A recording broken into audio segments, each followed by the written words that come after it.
India versus England, মহারণ, mega match, clash of the Titans.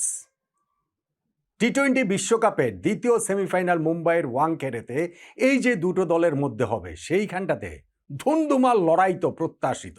ভীষণ জমজমাট রোমাঞ্চকর এক ম্যাচ হবে বলেই ধারণা করা যাচ্ছে। ম্যাচের রেজাল্ট সেইটা আগে থেকে কিভাবে ধারণা করা যাবে?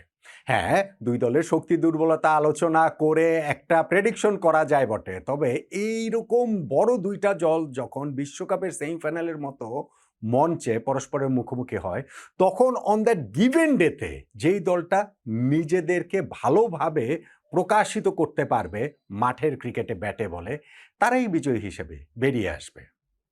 তবে এখানে কিছু ব্যাপার থাকে, যে কোনো টিম গেমেই থাকে। টিম গেমে তো টিমটাই শেষ পর্যন্ত গিয়ে জেতে বা হারে, তবে এর মধ্যেও ইন্ডিভিজুয়াল বেশ কিছু ব্যাটেল থাকে, কিছু ট্যাকটিক্যাল ব্যাটেল থাকে।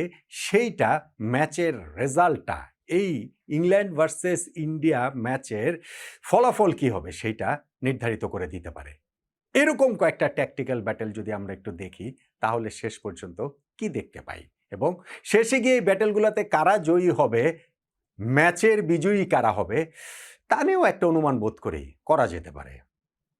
ধরেন নাম্বার 1, ভারতের টপ অর্ডারের সঙ্গে জফরা আর্চারের লড়াইটা।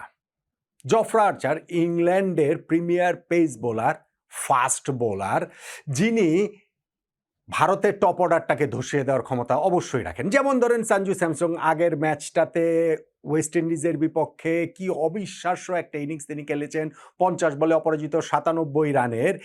এই জফরা ভার্সেস সঞ্জু স্যামসনের ব্যাটেলটা ভালো হতে পারে। গত বছর ইন্ডিয়া ইংল্যান্ডের 5 ম্যাচের টি-20 সিরিজ হয়েছিল, সেইখানটাতে কিন্তু এই যে জফরা আর্চার তিনি 23টা বল করেছিলেন সঞ্জু স্যামসনকে, তার মধ্যে স্যামসন 25 রান নিতে পেরেছিলেন মাত্র, এবং 3বার আউট হয়েছেন। এই জায়গাটাতে জফরা একটু এগিয়ে আছেন না? কিন্তু আবার যখন আপনি হিসাব করবেন যে ওই সিরিজটাতে অভিষেক শর্মা তিনি জফরা আর্চারের 33 বলে 61 রান নিয়েছেন, কিংবা তিলক ভার্মা তিনি 16 বলে 36 রান নিয়েছেন, তখন কিন্তু আবার ভারতের এই টপ অর্ডারটাকে একটুখানি এগিয়ে রাখতে হবে। না, বিষয়টা এরকম না যে গত বছরের রেজাল্টের প্রেক্ষাপটে এখন জফরা আর্চারকে ইংল্যান্ড লুকিয়ে রাখবে কিংবা সঞ্জু স্যামসনকে হাইড করে রাখবে ভারত, তা নয়। অথবা ধরেন তিলক ভার্মাকে আবার টপ অর্ডারে প্রমোট করবে, এরকম কোনো কিছুই হয়তো হবে না। কিন্তু এই জফরা ভার্সেস ইন্ডিয়ার টপ অর্ডারের ব্যাটেলটা আসলে খুবই ইন্টারেস্টিং একটা ব্যাটেল হবে বলেই আমার কাছে মনে হয়। ধরেন number 2, Will Jacks. Almost certainly তিনি ইংল্যান্ডের হয়ে নতুন বলে বল করবেন, তার ওই অকেশনাল অফ স্পিন, যেইটাতে ভারতের টপ অর্ডারে টপ 3তে স্পেশালি যখন অভিষেক শর্মা এবং ঈশান কিষান দুইজন বাহাতি রয়েছেন এবং বাহাতিদের বিপক্ষে অফ স্পিনটা কার্যকর হয়। অভিষেক শর্মার এই ওয়ার্ল্ড কাপে ফর্মটাও একটু নড়বড়ে, একটু না ভালোই নড়বড়ে। একটা ম্যাচে শুধুমাত্র 30 বলে 55 করেছেন, শুরু তো করেছিলেন 3টা ডাক দিয়ে, বাকি 2টা ম্যাচে 15 আর 10 করেছেন। ফলে উইল জ্যাক্সকে দিয়ে ইংল্যান্ড ওপেন করাবেই, তিনি ঈশান কিষান তার বিপক্ষে ওইখানটাতে কার্যকর হতে পারেন উইল জ্যাক্স। গত বছর আইপিএলে সানরাইজার্স হায়দ্রাবাদ এবং মুম্বাই ইন্ডিয়ান্সের ম্যাচে এই ওয়াংখেড়ে স্টেডিয়ামটাতেই উইল জ্যাক্স যে 4টা বল করেছিলেন এই দুইজনকে, অভিষেক শর্মা ও ঈশান কিষানকে, তাতে 2 রান মাত্র এসেছিল এবং ঈশান কিষানের উইকেটটাও তিনি পেয়েছিলেন।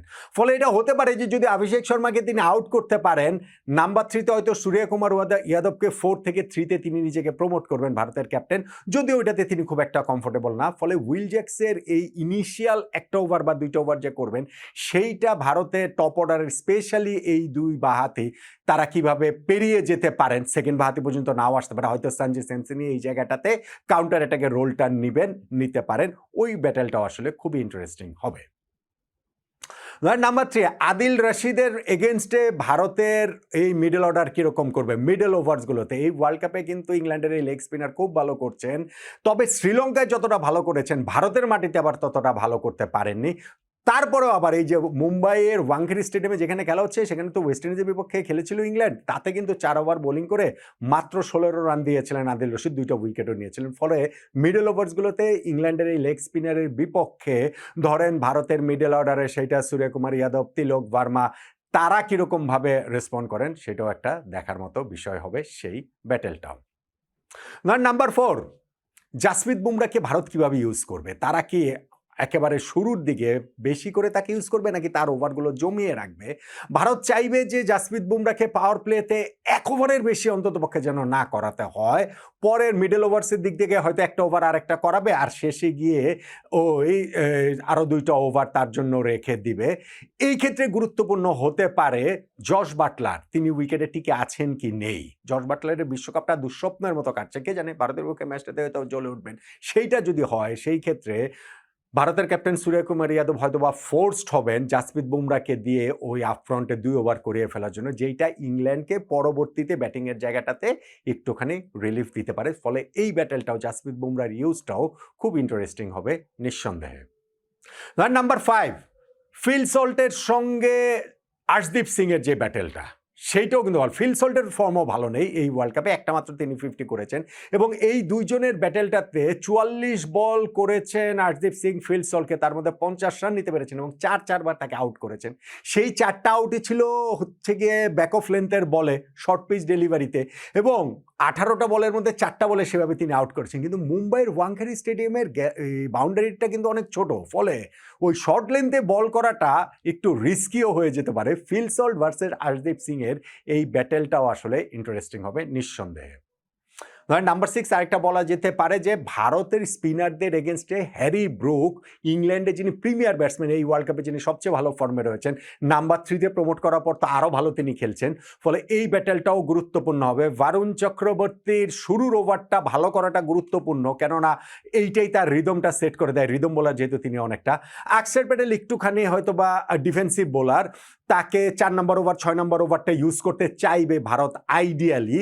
ওইখানটাতে যদি হ্যারি ব্রুককে নিয়ে আসা যায় তার আগেই ক্রিজে, ব্রুকের এগেনস্টে তিনি কেমন করেন, 30টা বল এখন পর্যন্ত করেছেন, 3বার কিন্তু ব্রুককে তিনি আউট করেছেন। ফলে আকসার প্যাটেলের সঙ্গে হ্যারি ব্রুকের সেই ব্যাটেলটাও ইন্টারেস্টিং হওয়ারই কথা।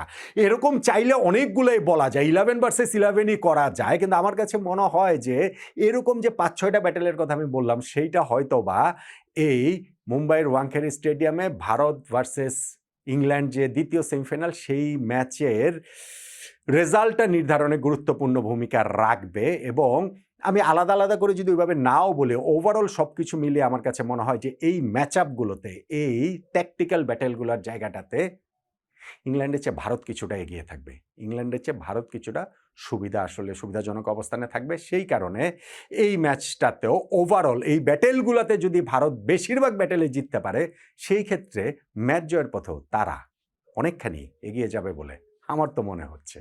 আপনি কতটা একমত হলেন জানাতে পারেন।